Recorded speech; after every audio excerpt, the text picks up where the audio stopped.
School bus here, and today I'm taking my TOG II out for probably the fourth journey.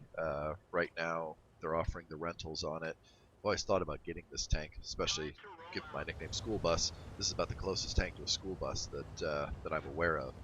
And a lot of people call it a battleship, but actually, and you'll see later where this is applicable, I think it's more of a submarine. You've got the conning tower and that nice long sort of shape to it. If it was cylindrical, it would be perfect. But first we do an experiment here, and again I'm with S827, and we're testing out to see if you can really push a TOG and get any more speed. No, looks like it's good for about 1 kilometer per hour. He decides it's not worth his Cromwell being that slow, so he moves on ahead, and I quickly fall to the back of the pack here. And with the TOG, as with other slow, I suppose mostly I'm thinking of my British tanks, that since they were designed to move along with the infantry, they were not very fast. And as a result, you kind of have to wait for the battle to come to you. You can't necessarily flank, go after the battle. RNG was my friend there. You will see later it wasn't always, but that particular shot, that shot bloom was large, but we hit right near the crosshairs. So this replay serves as it ultimately is successful, but I do a lot of very non-ideal things, I will call it. One is I'm cutting across this side of this ridge, and I take control here for a moment. What I would actually advise is really to go on the other side of this ridge, especially in a tank this slow, because it leaves me exposed to fire over here. Now, it also allows me to fire on this KV-1, which is great, but here in a moment you'll see he gets a shot on me, and with his HE has a rather negative effect on my tank. I shouldn't have taken that shot.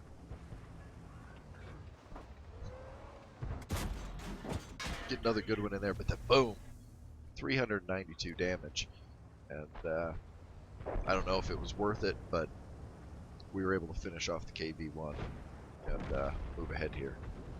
I may have misspoken. I may have said KV-2. I'm always worried about the KV-2 HE rounds. In fact, when I hear the letters HE, I usually think of the KV-2 and the wicked damage that it can do.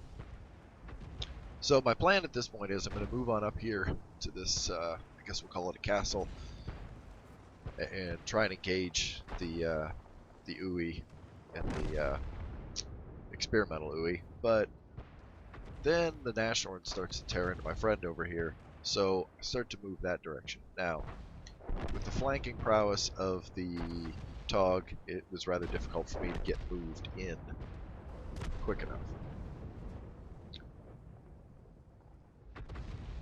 So now my platoon mate is my eyes in the sky. He's keeping an eye on the battle, telling me what's what. Now what I learned here is that a Nashorn, the bloody Nashorn, can back up faster than a TOG can move forward. He keeps getting around the corner. I cannot advance quick enough on him. I think if he had left it in reverse, he probably could have reversed this way all the way into the swamp and run away from me.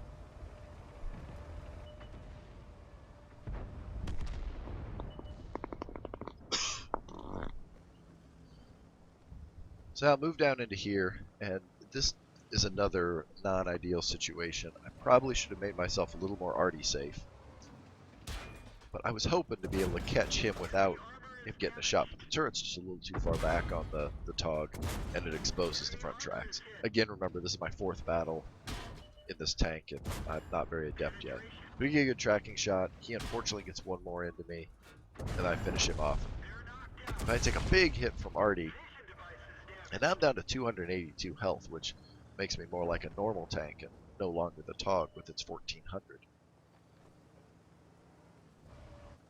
1400 hit points at tier 6 is just astounding.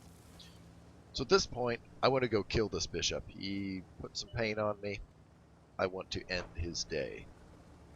So we move to full flank throttle here, 14 kilometers. We hit a little grade, it comes in more like 12 or 13. Let's see if we can get in there for the kill. As you can see, the entire eastern flank has completely fallen apart, and things are not looking too good.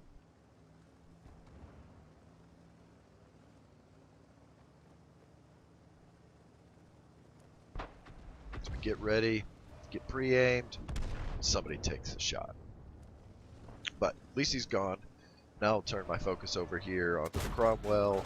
I try and take out the building just to see if I can get line of sight. I cannot. So now I advance. Full throttle. Back up to 13 kilometers per hour. We move in. And I hoped to save the Hellcat, but he gave up a rather good position over there at the hills. I don't know that I would advise what he did there. I also don't know that I would advise what I'm doing here, because I know there are 2 tanks left.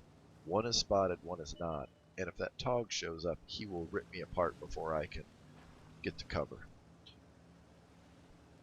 So the Type 58, he's coming in to flank me. Now I've noticed something with Type 58s, and apologies if I offend anybody who loves a Type 58, but of all of the T-34 type variant tanks, I find the Type 58s have the hardest time aiming at me.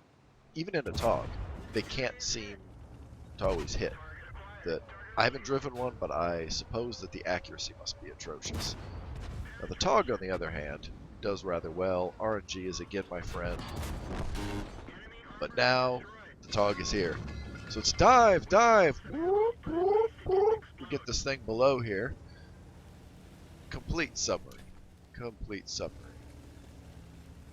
So now I'm trying to sort out what's the best way to do this. Now my preference would be I want to get into these bushes over here, but again, I may still be lit. I need to get below the ridge. Now unfortunately, I actually drift the TOG a little bit there. It will not climb the hill. And I see that this is a bit of a steep bank, so I move over. I try this shallower bank.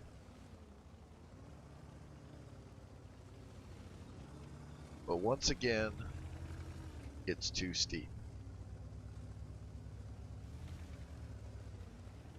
And I suppose that's rather accurate, because you'll notice compared to many tanks that have cleats on their tracks, these are smooth.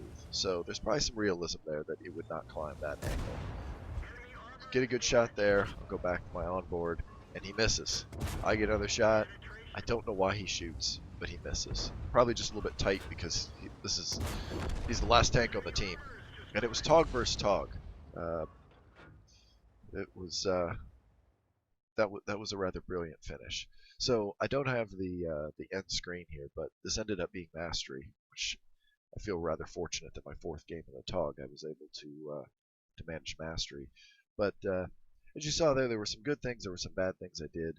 I'm not sure yet if I'm going to buy one of these and add it permanently to my garage, but it is a lot of fun. It does go well with my namesake, but I like to be able to flank. I like to be able to move to where the battle is, and in the TOG you just simply can't do that. It's like a T-95. You pick where you're going to go, and 5 minutes later you get there, and you just have to have anticipated that 5 minutes advance in the battle, that's where it will be. If you're wrong, you end up with a goose egg of a score. You don't really do anything, and it can be a bit frustrating. So anyway, there's my take on the TOG, and hopefully you enjoyed this video. Thanks.